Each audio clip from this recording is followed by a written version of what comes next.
Our story begins with Christian watching a documentary on blacks in sports. His mom was visiting and joined in on the program. It's amazing how far black people or African Americans have come in the world of sports. Christian also discussed the topic of blacks in sports with his dad. So, after their discussion, Christian fell asleep.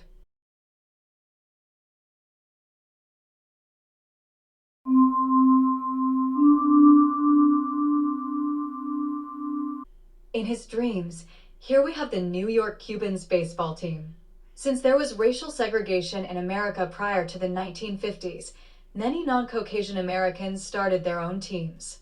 The New York Cubans comprised of African Americans, Hispanics from different regions to the Spanish world and other ethnic groups. Baseball has always been and is a big sport in Cuba.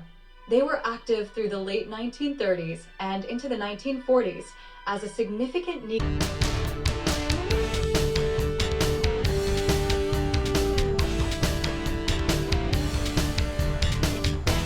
Negro Leagues team. In 1947, the New York Cubans won the Negro World Series championship. Even though a lot of teams were segregated, they did play Caucasian players around the United States. This included not only baseball, but football, basketball, soccer, and other professional sports. The Black Fives was an all-black basketball team that started around 1904 and disbanded around 1947 once integration for blacks in sports began in the late 1940s.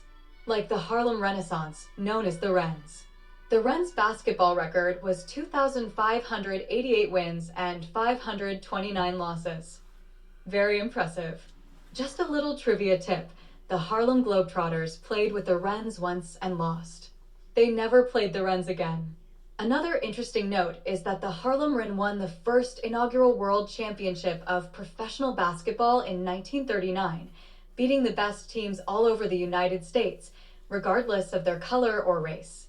Then in 2 seasons, back-to-back, they won the 1924 and 1925 Colored Basketball World Championship.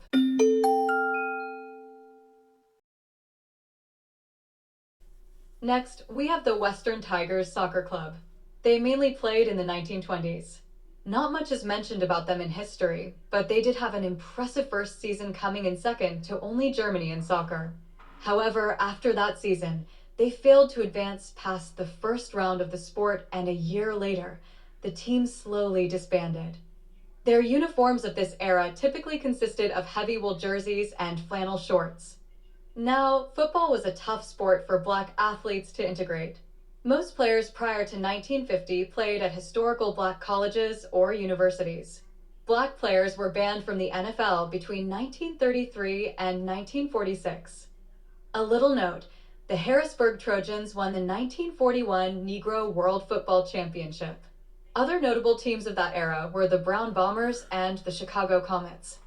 Not until after 1946 were black athletes able to really integrate the sport of football.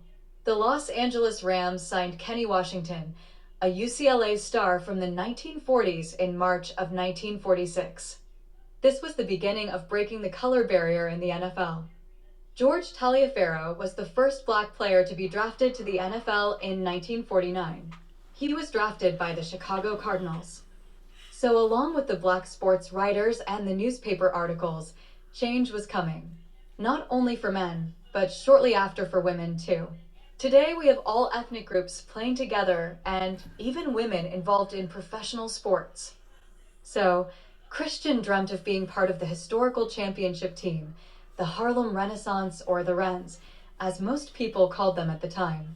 Due to continuing racial tensions and lack of financial support, low spectator attendance had a lot to do with these teams disbanding as well.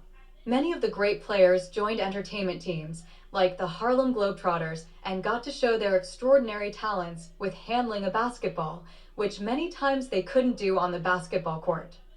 This video is dedicated to the men and women who persevered to overcome prejudice and racism to excel in their sport. Today, we all play together, and ethnicity or color of one's skin is no longer a barrier.